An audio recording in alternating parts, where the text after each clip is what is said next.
유대인의 명절에 예배하러 올라온 헬라인 몇 사람이 있었다라고 본문은 그렇게 우리들에게 설명을 해주고 있습니다. 이들은 어떤 사람들일까요? 도대체 어떤 사람들이기에 또 유대인의 명절에 이 헬라인들이 왔을까? 여러분들은 이 사람들이 어떤 사람들이라고 생각을 하십니까? 이들은 원래는 이방 신을 섬기던 사람들이에요. 그런데 이들이 예수 그리스도를 알게 되었습니다. 그리고 그들이 믿던 이방 신을 버리고 이제는 예수님을 믿는 사람들로 그렇게 개종한 헬라인들이에요. 이들이 예수님을 뵙고자 하는 아주 심각한 이유가 있습니다. 굉장히 심각한, 자기들에게는 너무너무 중요한 또 심각한 그런 질문이에요. 그런 문제들이 있기 때문에 이들은 그냥 자신들의 문제를 그냥 지나치거나 가볍게 생각하지 않고 꼭 이 문제를 해결해야 되겠다고 마음을 먹었기 때문에 빌립을 찾아가서 예수님을 꼭 만나게 해주십시오 라고 이야기를 했고, 또한 빌립은 안드레아와 함께 이 문제를 의논하고 난 다음에 예수님에 가서 지금 아주 중요한 문제를 가지고 예수님을 꼭 만나고 싶어하는 그런 가슴에 뭔가를 해결해야 되는 그런 사람이 지금 왔습니다. 그들은 헬라인입니다. 어떻게 하면 좋을까요? 바로 이렇게 되는 상황이 오늘 본문의 상황이에요. 이들이 가지고 있는 가장 심각한 자신들의 고민, 그 누군가를 만나서 상담하고 싶은 그 중요한 내용이 여러분들은 무엇이라고 생각하십니까? 그것은 바로 이겁니다. 우리들도 하나님으로부터 구원을 받을 수가 있습니까? 나는 지금까지 다른 신을 섬겼습니다. 다른 문화에 살았습니다. 나는 지금까지 하나님을 몰랐기 때문에 나는 내 나름대로 나는 세상에서 즐겁게 많은 죄도 지으면서도 나는 죄인지도 몰랐고 하나님을 몰랐기 때문에 나는 그냥 자유롭게 살았습니다. 그런데 이제 내가 하나님을 알고 나니까 내가 그것이 틀렸다, 잘못됐다는 것을 내가 알았습니다. 이런 내가 하나님으로부터 과연 구원을 받을 수가 있습니까?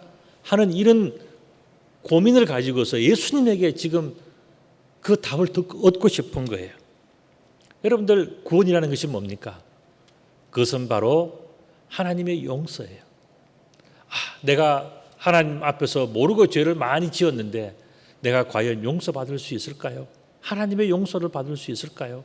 바로 이것이 찾아온 이 헬라인들의 그러한 고민이었고, 예수님에게 그 문제를 해답을 듣고 싶은 그런 바로 그 문제였습니다. 심각한 질문을 가지고 예수님을 찾아온 이 몇몇 헬라인들. 그러나 예수님은 오히려 그 어떻게 보면 참 죄인들이지 않습니까?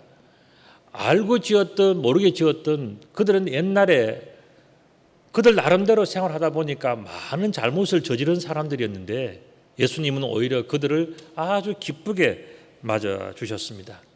그러면서 뭐라고 말씀하시냐면은 인자가 영광을 얻을 때가 왔다. 이제는 정말 인자가, 다시 말씀드리면 사람의 아들이 이 땅에 온 그 이유를 밝힐 때가 되었구나. 인간을 몸으로 오신 예수님께서 왜 왔는지를 이제는 드러낼 때가 됐다라고 예수님은 오히려 더 기뻐하셨다는 것입니다. 자, 그렇다면 예수님은 무엇 때문에 인간의 몸으로 이 세상에 오셨을까요? 하는 그런 질문입니다. 그 대답을 예수님께서 하셨어요. 24절의 말씀 보면 내가 진실로 진실로 너에게 이르노니 하늘의 밀이 땅에 떨어져 죽지 아니하면 한 달 그대로 있고 죽으면 많은 열매를 맺느니라 라고 말씀하시면서 하늘의 밀을 말씀하셨어요. 좀 더 구체적으로 말씀드린다면 땅에 떨어진 밀알, 그리고 죽어가는 밀알, 많은 열매를 맺는 그 밀알에 대해서 예수님께서 말씀하셨습니다. 땅에 떨어져 죽어서 많은 열매를 맺는 밀알은 무엇을 의미하는 것이겠습니까? 그것은 바로 예수 그리스도를 상징하는, 바로 그것이 땅에 떨어져 죽어서 많은 열매를 맺는 하늘의 밀알, 바로 그것이 예수님을 상징하는 그런 표현이겠죠. 그러면서 예수님께서 말씀하셨어요. 자기의 생명을 사랑하는 자는 잃어버릴 것이요, 이 세상에서 자기의 생명을 미워하는 자는 영생하도록 보존하리라 하는 이 말씀을 하셨단 말이죠. 그러면 또 한 가지 질문이 생깁니다. 그 뭐냐면은 예수님은 왜 자신을 한 알의 밀알로 비유를 하셨을까요? 라고 하는 바로 그 질문이에요. 세상에 수많은 열매도 있고 다른 물건도 있고 뭐 짐승도 있고 꽃도 있고 나무도 있고 다 있는데 왜 예수님은 자신을 한 알의 밀알로 비유를 하셨을까 하는 그 내용이에요. 여러분들 생각은 어떻습니까? 왜 예수님께서 자신을 한 알의 밀알로 비유를 하셨을까요? 여러분들 밀 한번 보셨나요? 여러분들 이렇게 밀 한 움큼 한번 보실까요? 그 보시면은 밀은 이래 생겼어요. 근데 이 밀이 있으면은 농부라든가 아니면 이 밀을 구입한 사람들은 무슨 생각을 할까요? 야, 이 밀을 가지고서 곱게 빻아서 음식을 만들 수 있겠다. 당연히 생각하지 않겠습니까? 예를 들어서 빵 한번 보실까요? 야, 밀로 만든 빵입니다. 건강에 굉장히 좋겠죠. 또 이 빵을 썰어서 보면은 이렇게 맛있게 보이는 갓 구운 그 밀빵은요, 건강에도 참 좋고 냄새도 좋고 너무너무 먹음직스럽고 거기다가 뭐 버터라든가 아니면 햄 같은 거 이렇게 하면은요, 정말 한 끼 요기가 되는 너무너무 중요한 그러한 식사가 될 수 있겠죠. 그런데 이 밀을 우리가 생각해 볼 때 밀뿐만 아니라 이 모든 그 씨앗, 특별히 맥아류라고 하는 벼라든가 보리라든가 밀 같은 이런 것들이 어떻게 뿌리를 내리는지 여러분들 아십니까? 한번 보실까요? 이거는 여러분들이 많이 보는 새싹입니다. 씨앗을 땅에 심으면은 이렇게 올라와요. 근데 이 올라오는 것을 여러분들은 땅을 안 파보니까 잘 모르시죠. 근데 저는 이 밭에서 땅을 파봤습니다. 어떻게 되는지. 다음 그림을 보시면 이렇게 되는 겁니다. 밀알을 심으면 또 이렇게 곡식을 뭐 씨앗을 심으면은 거기서 며칠이 지나면 아주 작은 뿌리가 나와요. 그 뿌리가 땅에서 내려가면서 땅에 있는 수분과 영양을 흡수를 합니다. 그러면서 그때 나오는 것이 뭐냐 하면은 새싹이에요. 조금 올라옵니다. 조금 더 올라오면서 이것이 자라면서 뿌리가 더 깊어지면서 이렇게 성장을 해요. 그런데 여기에 있는 변화처럼 보면은 뭐냐 하면은 씨앗은 크게 보면은요, 두 가지로 되어 있습니다. 하나는 배젖이라고 하는 씨눈이 있어요. 그리고 그 씨눈이 생명체인데 그 생명체를 싸고 있는 것이 뭐냐 하면은 배라고 하는 영양소예요. 그래서 이 생명 씨눈을 키우기 위해서는 배라고 하는 영양이 이 씨눈에 계속 영양을 주기 때문에 자기는 아주 홀쭉해집니다. 처음에는 딱딱하고 영양이 가득하던 것이 시간이 지나면서 이거는 배는 껍데기만 안고 배젖, 씨눈에서 저렇게 뿌리가 내리고 싹이 나서 자라는 거예요. 그래서 나중에 시간이 좀 지나서 저 새싹을 한번 뽑아보면은 처음에 딱딱하게 있던 그 씨앗은 헐렁하게 비어 있어요. 왜냐하면은 뿌리를 내리고 이 위로 새싹을 냈기 때문에 자기는 껍데기밖에 없는 거예요. 이것이 바로 보리가 자라나가는 과정이에요. 그런데 예수님은 그것 때문에 보리를 자신에 비유했을까? 여러분들 보리라고 하는 그림을 한번 보실까요? 이게 여러분들이 늘 보시는 그 밀, 또 보리 같은 건데 특별히 이거는 밀의 그림입니다. 자, 이 그림을 보시면서 여러분들은 무엇을 연상하시나요? 여러 가지 뭐 다 생각하실 수 있겠지만 예수님은 이 밀을 보시면서 느끼시는 것이 달랐던 것 같아요. 저도 이 오늘의 본문 말씀을 제가 묵상을 하면서 예수님께서 왜 자신을 한 알의 밀알로 표현하셨을까? 저는 이렇게 느꼈습니다. 다음 그림 보시면 바로 이 그림이죠. 그 밀에 쭈삣쭈삣하게 생겨진 가시처럼 생겨진 밀의 그러한 형태를 보시면서 예수님은 이제 곧 십자가에 달리실 자신을 생각하신 거예요. 그래서 예수님은 한 알의 밀알을 사람들 앞에서 설명하고 있는 겁니다. 하늘의 미랄이 바로 자기 자신이라는 것을 설명하는 겁니다. 뿐만 아니라 다음 그림을 보시면은요, 이거는 뭐냐면은 밀을 다 추수해서 그다음에 이것을 다 빻아서 껍질을 다 발라내고 그다음에 그 알맹이를 이렇게 맷돌이라든가 이렇게 막 가르면 가루가 되지 않습니까? 그 밀을 지금 반죽하는 그림이에요. 예수님은 이 밀 반죽하는 이 그림을 연상하고 계시지 않겠습니까? 왜냐하면 모든 가정에서 밀가루로 가서 빵을 만들고 하는 것이 유대인의 그런 풍습이기 때문에 다 알고 있단 말이죠. 자, 그렇다면 여러분들은 이 밀을 보시면서 밀 반죽하시는 것을 보면서 무엇을 생각하십니까? 예수님은 이 밀 반죽하는 이것을 보시면서 무엇을 연상하고 계실까? 저는 바로 이 장면이라고 생각합니다. 바로 이거예요. 이 장면은 여러분들이 잘 아시는 The Passion of Christ라고 하는 그러한 그 영화 그 포스터를 제가 가져왔는데 거기에 보면은 바로 이 그림이 나옵니다. 뭐냐면은 시몬 그 구레네 시몬이라고 하는 사람이 예수님이 너무 힘들게 십자가를 메고 가시니까 곁에서 예수님의 십자가를 대신 져주는 그 모습이에요. 그런데 그 뒤에 있는 로마의 군인이 보입니까? 그리고 그 로마의 군인이 가지고 있는 그 채찍을 여러분들이 보고 계십니까? 그것을 보시면은 저 채찍은 그냥 채찍이 아니에요. 그 가죽끈에다가 골편을 박아서 또 아니면 쇠조각을 박아서 이렇게 한번 채찍을 치고 당기면은 살집이 두둑 떨어져 나가면서 피가 튀는 그런 채찍이에요. 그게 바로 로마 시대 때 쓰던 로마 군인들이 가지고 있던 그런 채찍이에요. 앞 그림을 다시 한번 보실까요? 떡 반죽. 이거는 집에서 우리가 떡을 반죽하는 그 그림이에요. 다음 그림을 한번 보시면 이 그림은 인간을 쉽게 말씀드리면 반죽하는 바로 그 그림 아니겠습니까? 집에서는 그 밀가루에다가 물을 가지고서 반죽을 하지만 지금 예수님은 피로 반죽이 되는 반죽 정도가 아니라 곤죽이 되는 그런 엄청난 억눌림과 핍박과 그런 찢김을 당하는 그 모습을 예수님은 지금 상상하고 계시는 거예요. 내다보고 계시는 거예요.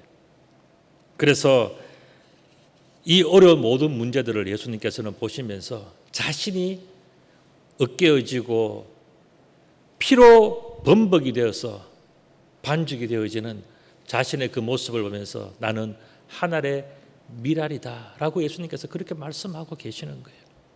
다음 그림을 보시면은 지금 예수님께서 지금 서 있는데 그 옆에 있는 로마의 군인이 들고 있는 그 글씨를 보면은 뭐냐면은 나사렛 예수 그리스도 유대인의 왕이라고 하는 그러한 그 글씨가 쓰여져 있어요. 여러분들 이 모습을 보시면서 무엇을 느끼시나요? 오늘날 한국 교회의 모습, 전혀 하나님을 알지 못하고 예수 그리스도를 알지 못하는 사람들이 교회에 대해서 비난하고 크리스찬들에 대해서 온갖 이야기들 다 해서 결국 어떻게 합니까? 죽이지 않습니까? 저는 예수님이 당한 그 고난과 그 피범벅이 그 핍박이 오늘날도 다 그대로 재현되어지고 있는 모습이라고 생각합니다. 힘없이 말 없이 매를 맞으면서 그대로 그 모든 것을 견뎌야만 하는 그 예수님의 모습, 그것이 오늘날 우리 이 한국이라고 하는 정치, 문화, 사회 속에서도 그대로 실현되어지고 있어요. 그래서 예수 믿는 것은 마치 아무 필요가 없는 것처럼, 예수 믿는 것은 굉장히 헛된 일을 하는 것처럼 그렇게 이야기를 합니다. 과연 그럴까요, 여러분들? 예수님께서 이 문제에 대해서 말씀하셨습니다. 그게 바로 26절이에요. 사람이 나를 섬기려면 나를 따르라. 나 있는 곳에 나를 섬기는 자도 거기 있으리니 사람이 나를 섬기면 내 아버지께서 그를 귀히 여기시리라. 예수님의 안타까움이 여기 들어있는 거예요. 정말 중요한 문제는 뭐냐면은 우리가 예수님을 섬기면서 예수님이 계시는 그곳으로 나아가는 것인데 세상의 사람들은 이런 것을 전혀 모르기 때문에 내가 정치적으로 나의 기반을 유지하느냐, 내가 정치적으로 이 모든 권력을 장악하느냐 하는 그런 문제들만 바라보기 때문에 예수님도 한국교회도 핍박을 받을 수밖에 없는 거예요.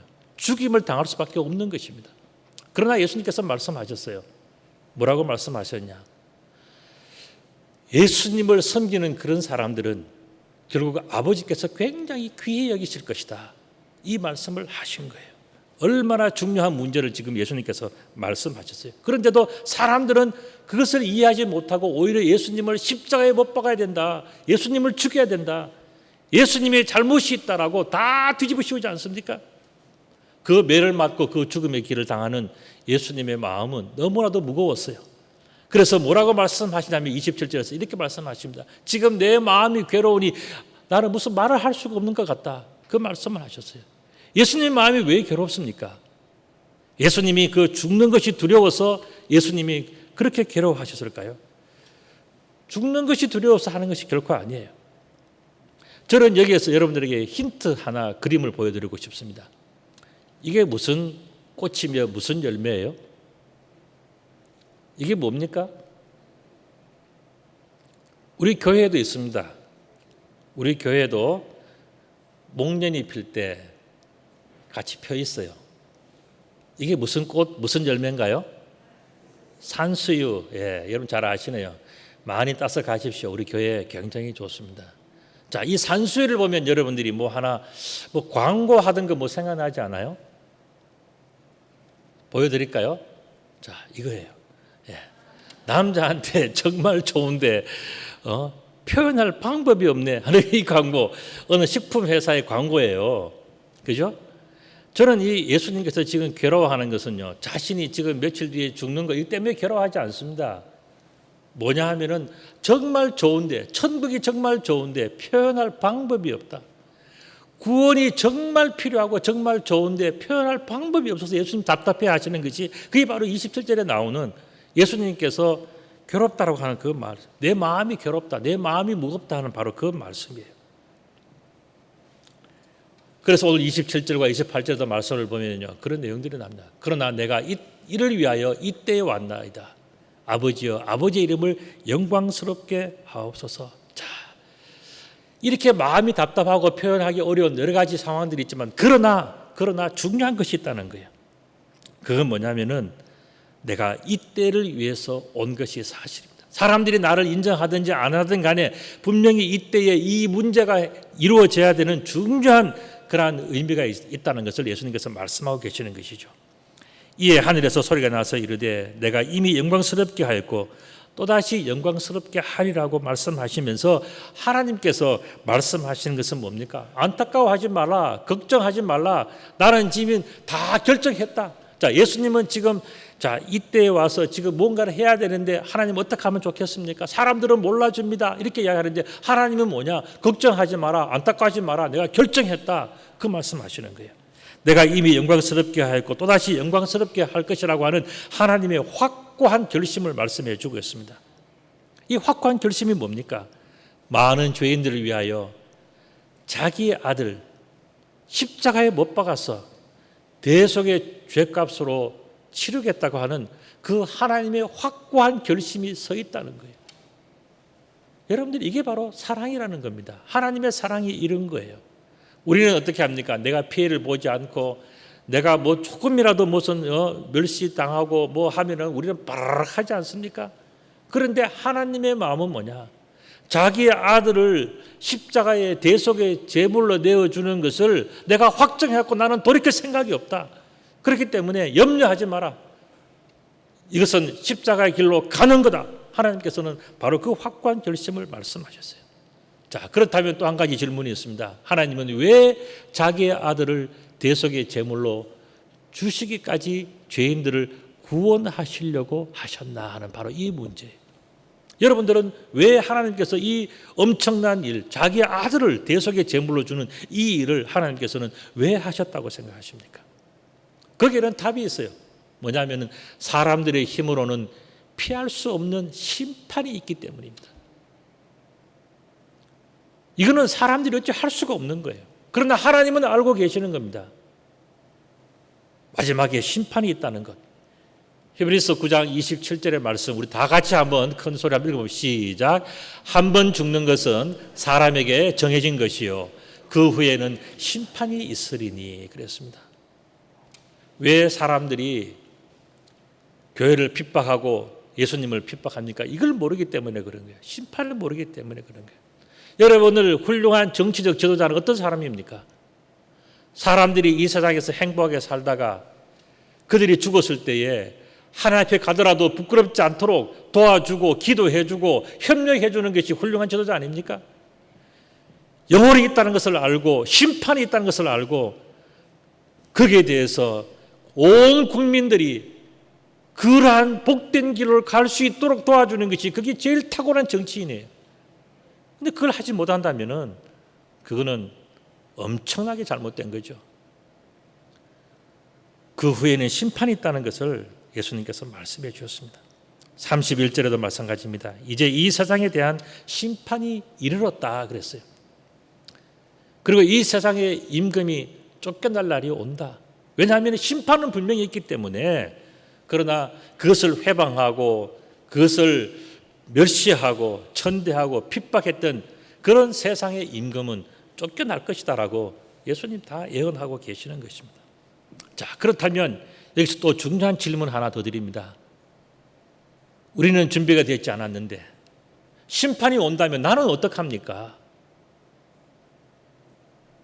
하나님께서 마지막 날 심판하신다면 아직까지 준비되어 있지 않는 나, 많은 죄를 짓고 살아가는 나는 도대체 어떻게 해야 됩니까? 하는 그 고민이 생길 수가 있어요. 거기에 대해서 오늘 본문은 32절에 33절에서 이렇게 말씀하시죠. 우리 같이 다시 한 번 더 읽겠습니다. 시작.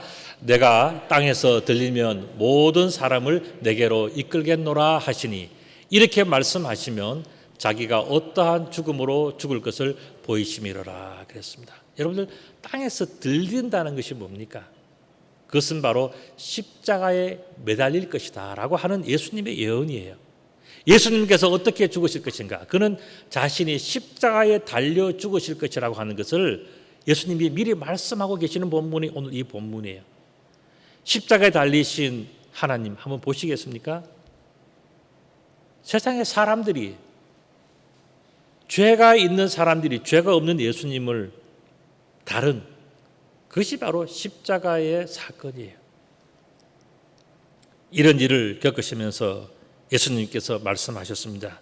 예수께서 이르시되 아직 잠시 동안만 빛이 너희 중에 있으니 빛이 있을 동안에 다녀 어둠에 붙잡히지 않게 하라.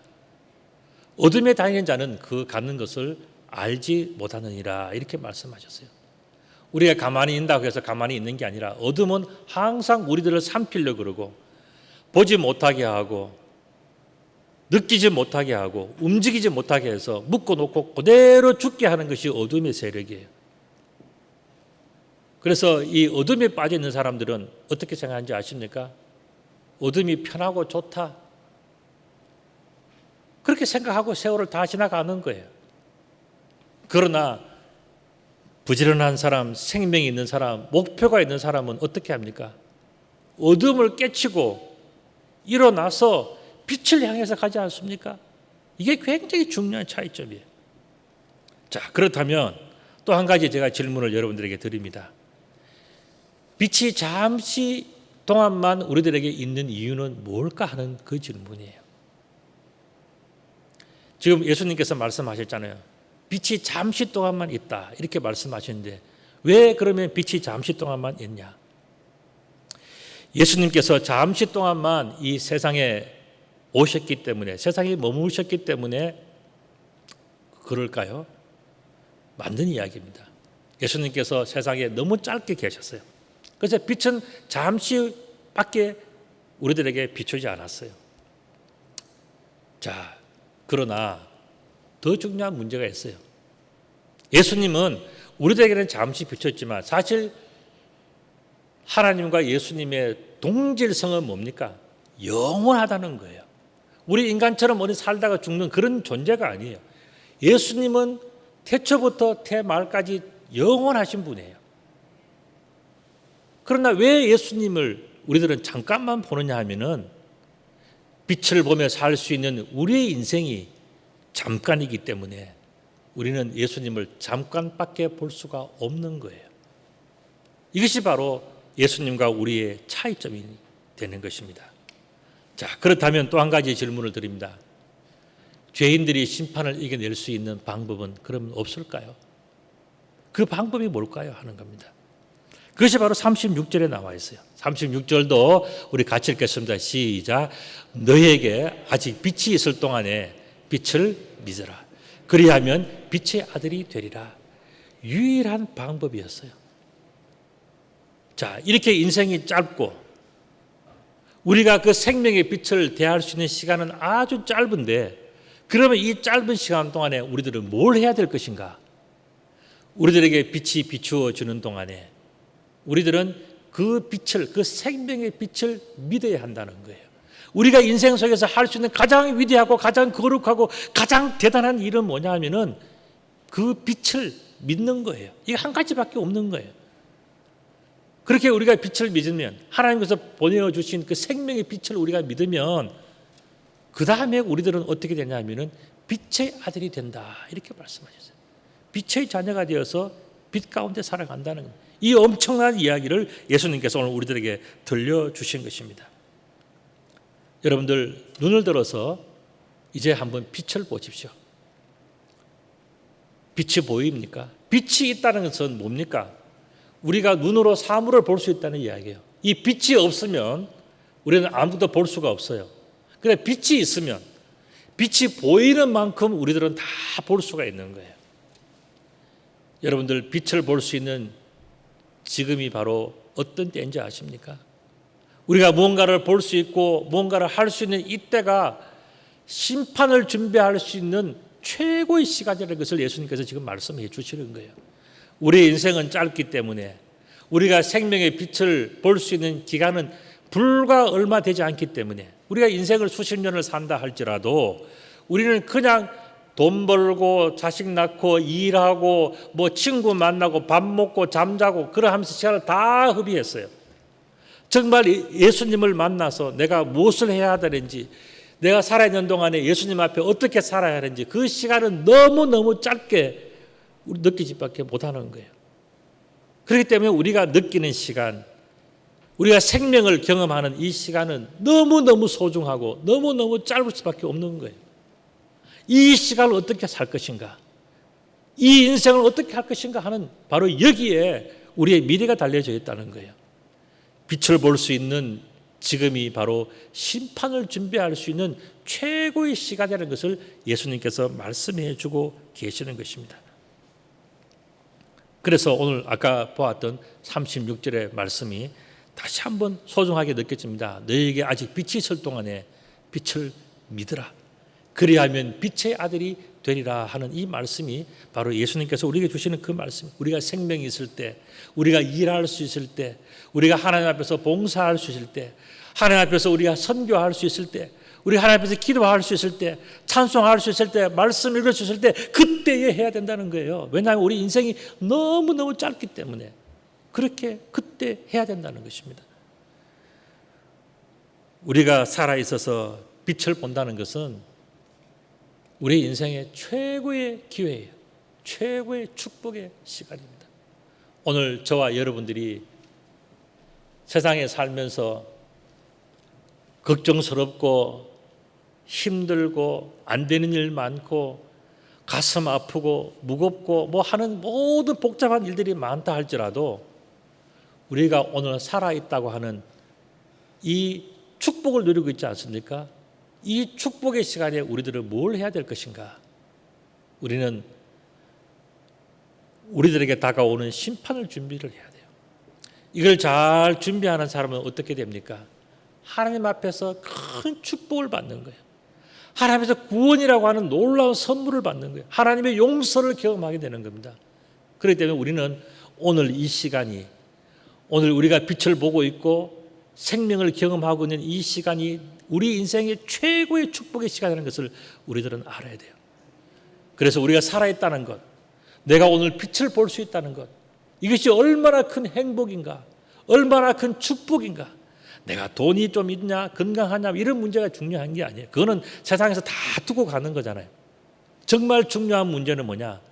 내가 빛을 보는 순간, 내가 참 빛인 예수 그리스도를 만나는 순간, 이때가 내가 하나님 앞에서 할 수 있는 가장 아름다운 시간, 가장 거룩한 시간, 가장 복된 시간이기 때문에 이 일을, 또 이 순간을 어떻게 살 것인가 하는 것을 생각해 보라 하는 것이 바로 오늘 이 말씀이라고 저는 봅니다.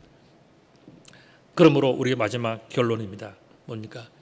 여러분들 예수님이 보입니까?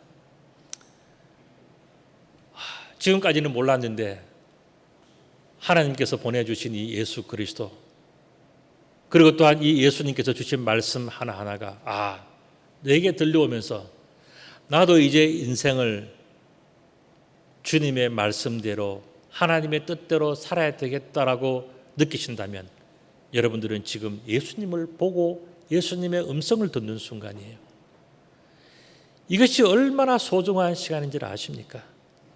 우리의 짧은 순간, 이 빛을 볼 수 있는 이 짧은 시간이 다 지나가고 나면 우리들은 더 이상의 기회가 없는 거예요.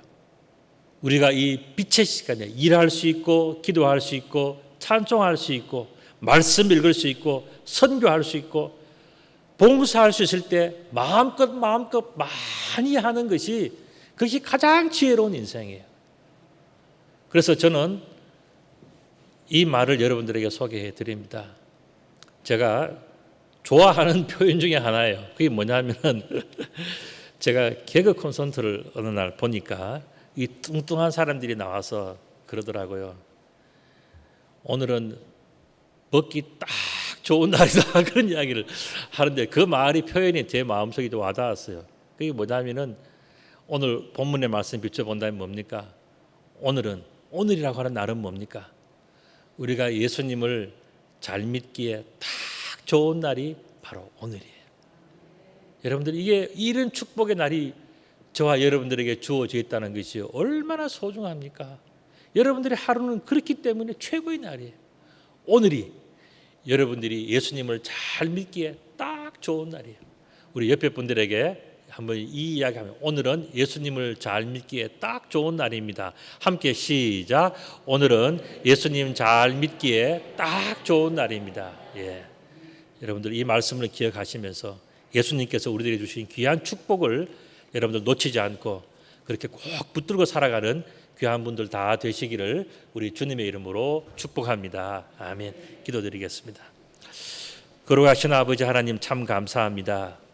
하늘의 미랄로 가시 면류관을 쓰시고 정말 그 피 흘림의 반죽을 몸소 당하시기 위하여 이 땅에 오신 예수 그리스도, 우리들을 살리시기 위하여 그 모든 찢겨짐과 부서짐을 스스로 당하셨던 우리 주님을 기억하면서 오늘 우리들이 이 생명의 빛이 우리들에게 있을 때 다시 한번 섬기고 다시 한번 기도하고 다시 한번 믿음으로 살아가는 우리 모두가 될 수 있도록 축복하여 주옵소서. 우리 주님 예수 그리스도의 이름으로 기도드리옵나이다. 아멘.